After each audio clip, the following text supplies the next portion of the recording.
Next हमारी बेटा stress. Stress होती है आपकी फोर्स अपॉन एरिया।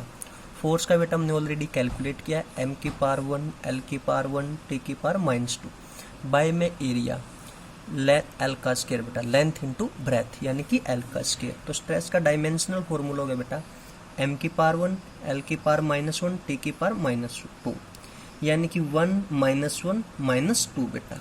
नेक्स्ट आपका स्ट्रेन। स्ट्रेन है बेटा change in length bye original length. Change in length यानी कि एल, ओरिजिनल लेंथ के लिए भी बेटा एल, एल से एल कैंसिल आउट। तो स्ट्रेन का डायमेंशनल फॉर्मूला होगा बेटा m की पावर 0 l की पावर 0 t की पावर 0। ये क्या बेटा डायमेंशनल लेस है। नेक्स्ट देखो यंग मॉडुलस ऑफ इलास्टिसिटी बेटा।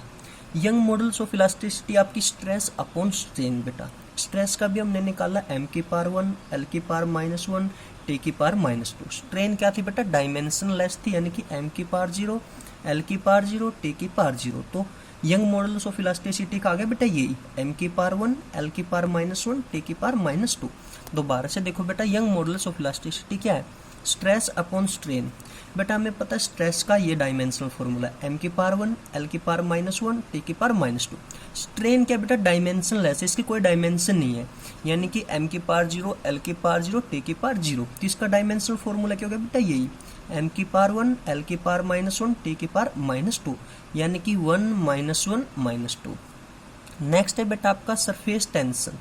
फोर्स अपॉन लेंथ बेटा। फोर्स का हमें पता है m की पावर 1 l की पावर 1 t की पावर -2 बाय में लेंथ के लिए बेटा l, l की पावर 1। यहाँ से l से आपका l कैंसिल आउट बेटा, m की पावर 1 l की पावर 0 t की पावर -2। ये हो गया बेटा आपका सरफेस टेंशन का।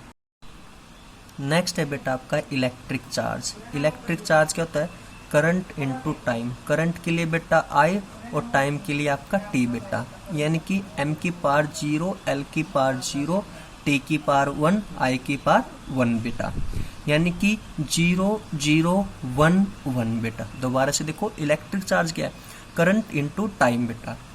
MLT फॉर्म में देखिए m की पावर 0 l की पावर 0 t की पावर 1 I की पावर 1 बेटा। नेक्स्ट आपका इलेक्ट्रिक पोटेंशियल, वो तो बेटा work done by charge. Work done का हमें पता है m की पावर 1 l की पावर 2 t की पावर -2 बाय में चार्ज का बेटा I की पावर 1 t की पावर 1। तो यहाँ से देखो बेटा आपका आ गया m की पावर 1 l की पावर 2 I की पावर -1 t की पावर -3 बेटा। नेक्स्ट आपका इलेक्ट्रिकल रेजिस्टेंस बेटा, वो था change in potential upon current बेटा। पोटेंशियल का हमें पता है बेटा m की पावर 1 l की पावर 2 I की पावर -1 t की पावर -3 अभी निकाला था बेटा, अपॉन में I की पावर 1 बेटा। यहाँ से देखो m की पावर 1 l की पावर 2 I की पावर -2 t की पावर -3। दोबारा से देखो बेटा आपका इलेक्ट्रिकल रेजिस्टेंस क्या है, change in potential upon current. अभी हमने पोटेंशियल का निकाला था बेटा, अपॉन में करंट यानी कि m की पावर 1 l की पावर 2 I की पावर -1 t की पावर -3 अपॉन में I की पावर 1 बेटा। तो यहाँ से हो गया आपका m की पावर 1 l की पावर 2 I की पावर -2 बेटा और t की पावर -3, क्योंकि एक I की पावर -1 ऊपर है तो ऊपर जाएगा बेटा। नेक्स्ट आपका कैपेसिटेंस। कैपेसिटेंस होता है बेटा Q बाय V।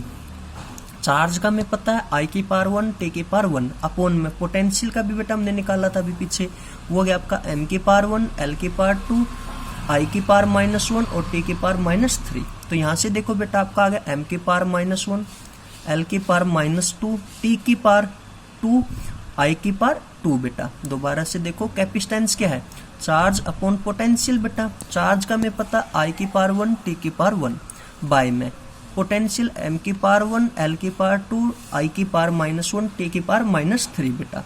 तो MLT फॉर्म में m की पावर -1 l की पावर -2 ऊपर जाएगा बेटा, t की पावर 2 क्योंकि एक t ऊपर है, ये ऊपर जाके प्लस का बेटा, तो I की पावर 2, एक I ऊपर है एक I है, ये भी ऊपर जाके प्लस का, यानी कि MLT फॉर्म में हो गया बेटा ये, यानी कि -1 -2 2 2। नेक्स्ट है बेटा टेम्परेचर ग्रेडियंट, वो होता है change in temperature by length. Temperature के लिए हम यूज करेंगे बेटा K अपॉन में लेंथ के लिए L बेटा, यानी कि ये निकल गया आपका m की पावर 0 l की पावर -1 k की पावर 1 t की पावर 0। दोबारा से समझो बेटा टेम्परेचर ग्रेडियंट क्या होता है, change in temperature by length, यानी कि बेटा के अपॉन एल, एम की पावर 0, एल की पावर -1, के की पावर 1, टी की पावर 0, यानी कि बेटा 0 -1 1 0। नेक्स्ट है बेटा डायमेंशन ऑफ सम कांस्टेंट। देखो कुछ कांस्टेंट की डायमेंशन हम निकाल लेंगे। फर्स्ट आपकी रिफ्रैक्टिव इंडेक्स, इसको म्यू से डिनोट करते हैं बेटा c बाई वी, यानी c क्या speed of light by v velocity of light, यानी कि स्पीड का हो गया बेटा l बाई टी, वेलोसिटी का भी l बाई टी, ये कैंसिल आउट। यहाँ से बेटा निकली m की पावर 0, l की पावर 0, t की पावर 0, यानी कि रिफ्रैक्टिव इंडेक्स क्या आपका डायमेंशन लेस है। दोबारा से समझो बेटा, रिफ्रैक्टिव इंडेक्स क्या है c by v, c is the speed of light, v is the velocity, speed का क्या बेटा l बाई टी, और वेलोसिटी भी क्या है l by t, cancel out. तो यहाँ से डायमेंशन क्या निकले बेटा m की पावर 0, l की पावर 0, t की पावर 0। रिफ्रैक्टिव इंडेक्स क्या आपका डायमेंशन लेस क्वांटिटी है बेटा। नेक्स्ट है बेटा आपका यूनिवर्सल ग्रेविटेशनल कांस्टेंट। हमें पता है बेटा फोर्स किसके बराबर था g m1 m2 bye r square बेटा। अब हमें किसकी वैल्यू चाहिए, ग्रेविटेशनल कांस्टेंट यानी g की वैल्यू बेटा यहाँ से आ गई f into r square by m1 m2। Already बेटा हमने फोर्स का पीछे कैलकुलेट किया था, वो था आपका m की पावर 1, l की पावर 1, t की पावर -2, इनटू में रेडियस का बेटा लेंथ यानी कि l का स्क्वायर, अपॉन में m1 m2 के लिए m इंटू m, एक m से बेटा एक m कैंसिल आउट। यहाँ से आपका निकल गया m की पावर -1, l की पावर 3 बेटा, t की पावर -2 बेटा। दोबारा से देखो बेटा यूनिवर्सल ग्रेविटेशनल कांस्टेंट का f क्या है g m1 m2 bye r square. यहाँ से बेटा हमने g की वैल्यू निकाली f into r square upon m1 into m2। Force का हमें पता है बेटा m की पावर 1, l की पावर 1, t की पावर -2, इंटू में रेडियस क्या बेटा लेंथ l का square upon m1 into m बेटा। m1 m2 था, इसके लिए m, इसके लिए भी m, एक m से बेटा आपका एक m कैंसिल आउट। तो यहाँ से देखो बेटा m की पावर -1, एक l बेटा ये, एक l आपकी ये l की क्यूब, और बेटा आपका t की -2, यानी कि m की पावर -1, l की पावर 3, t की पावर -2, यानी कि -1 3 और -2। नेक्स्ट है बेटा आपका प्लैंक कांस्टेंट बेटा, वो होता है energy is equal to h f, यानी कि f is the frequency, h is the Planck constant बेटा। यहाँ से एच की वैल्यू निकाली एनर्जी बाय फ्रीक्वेंसी। एनर्जी का हमें ऑलरेडी पता है बेटा m की पावर 1, l की पावर 2, t की पावर -2, अपॉन फ्रीक्वेंसी का था बेटा t की पावर -1। तो यहाँ से निकल गया बेटा आपका m की पावर 1, l की पावर 2 और t की पावर -1, क्योंकि ऊपर जाके प्लस का होगा। दोबारा से देखो प्लैंक कांस्टेंट का बेटा, Planck constant energy is equal to h f, f is the frequency, h की वैल्यू आ गई बेटा एनर्जी बाय फ्रीक्वेंसी। एनर्जी का हमें पता है, फ्रीक्वेंसी का था t की पावर -1, ये ऊपर जाके बेटा आपका प्लस का होगा, तो यहाँ से आएगा t की पावर -1, यानी कि m की पावर 1, l की पावर 2, t की पावर -1, यानी कि 1 2 -1। नेक्स्ट है बेटा बोल्ट्जमैन कांस्टेंट, इसको हम k से डिनोट करते हैं बेटा। ये होता है PV is equal to KT, P is the pressure, V is the volume बेटा, K इज द आपको पता है बोल्ट्जमैन कांस्टेंट, और T इज द टेम्परेचर। देखो बेटा यहाँ से K की वैल्यू हमने निकाली, वो आ गई आपकी PV बाई T। बेटा आपको पता है प्रेशर क्या होता है, फोर्स अपॉन एरिया इनटू में V बाई T। देखो बेटा फोर्स का हमें पता है m की पावर 1, l की पावर 1, t की पावर -2, अपॉन में एरिया बेटा l square, length into breadth, volume बेटा length into breadth into height, यानी कि l की क्यूब, अपॉन टेम्परेचर के लिए बेटा K।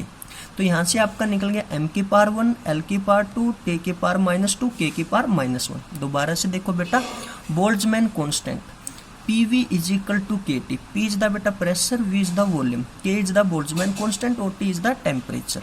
यहाँ से हमने K की वैल्यू निकाली PV बाई T। प्रेशर होता है बेटा आपका फोर्स अपॉन एरिया इनटू में V बाई T। बेटा हमें फोर्स का पता है m की पावर 1, l की पावर 1, t की पावर -2, अपॉन में बेटा एरिया का क्या हो गया l स्क्वायर, इनटू में वॉल्यूम, वॉल्यूम का बेटा l की क्यूब, अपॉन में टेम्परेचर का बेटा K बेटा। यहाँ से आ गया आपका m की पावर 1, l की पावर 2, t की पावर -2 और k की पावर -1। नेक्स्ट है बेटा आपका कोफिशिएंट ऑफ विस्कोसिटी, इसको डिनोट करते हैं बेटा हम नीटा से। ये होता है बेटा F इज इक्वल टू नीटा A del V by del Z। F is the बेटा force, A is the area, del V is the बेटा change in velocity, del Z is the change in distance, एन यानी कि नीटा is equal to coefficient of viscosity बेटा। यहाँ से हमने नीटा की वैल्यू निकाली बेटा, वो आ गई आपकी F into del Z by A into del V बेटा। फोर्स का ऑलरेडी हमें पता है बेटा m⁻1 l⁻1 t⁻²। Del z क्या बेटा डिस्टेंस, डिस्टेंस के लिए हम लेंगे l बेटा अपॉन में एरिया, एरिया का हमें पता है बेटा l² इंटू में del v, v is the बेटा आपको पता है चेंज इन वेलोसिटी। उसके डायमेंशनल फॉर्मूला हमने ऑलरेडी कैलकुलेट किया बेटा वो आपका l⁻1 t⁻−1। तो यहाँ से निकल गया बेटा आपका m⁻1 l⁻−1 t⁻−1। दोबारा से देखो बेटा इसको कोफिशिएंट ऑफ विस्कोसिटी, इसको डिनोट करते हैं नीटा से, इसको बोलते हैं बेटा नीटा। ये होता है आपका F इज इक्वल टू नीटा A del V upon del Z. F is the force, A is the area, del V change in velocity, del Z बेटा चेंज इन डिस्टेंस, नीटा कोफिशिएंट ऑफ विस्कोसिटी। यहाँ से हमने बेटा नीटा की value निकाल ली, वो निकल गई आपकी F into del z upon area into del V। Force का ऑलरेडी बेटा हमें पता है m⁻1 l⁻1 t⁻−2। Del z देखो डेल जेड क्या बेटा चेंज इन डिस्टेंस, डिस्टेंस के लिए l अपॉन में एरिया, एरिया के लिए बेटा l इंटू एल यानी कि l का square upon delta v। Delta v क्या था बेटा आपका चेंज इन वेलोसिटी, और वेलोसिटी का क्या था बेटा l⁻1 t⁻−1। तो यहाँ से आपका निकल गया बेटा m⁻1 l⁻−1 t⁻−1 यानी कि 1 -1 -1। नेक्स्ट है बेटा आपका मोलर स्पेसिफिक हीट बेटा, इसको डिनोट करते हैं हम C से। यहाँ से देखो बेटा Q is equal to N C delta T. Q is the बेटा heat, N is the number of mole, यहाँ पे एन क्या है बेटा number of mole, delta T बेटा चेंज इन टेम्परेचर। ठीक है बेटा सी का आपको पता है स्पेसिफिक हीट कैपेसिटी। यहाँ से बेटा हमने सी की वैल्यू निकाली, वो निकल गया आपकी q by n delta T, q by n delta T.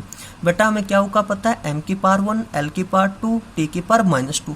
N क्या बेटा number of moles, number of moles के लिए क्या लिखेंगे MOL, और डेल्टा टी क्या बेटा चेंज इन टेम्परेचर, टेम्परेचर के लिए हम यूज करेंगे K। तो यहाँ से आपका डायमेंशनल फॉर्मूला निकल गया बेटा m⁻1 l⁻2 t⁻−2 मोल की पावर -1 K की पावर -1। दोबारा से देखो बेटा एक बार मोलर स्पेसिफिक हीट यानी कि बेटा क्यू होती है n C delta T. Q is the heat, N is the number of moles, number of moles के लिए बेटा हम यूज करेंगे मोल, और delta t change in temperature, इसके लिए हम यूज करेंगे के। तो यहाँ से बेटा हमने सी की वैल्यू निकाल ली, वो निकल गई आपकी q upon n delta T.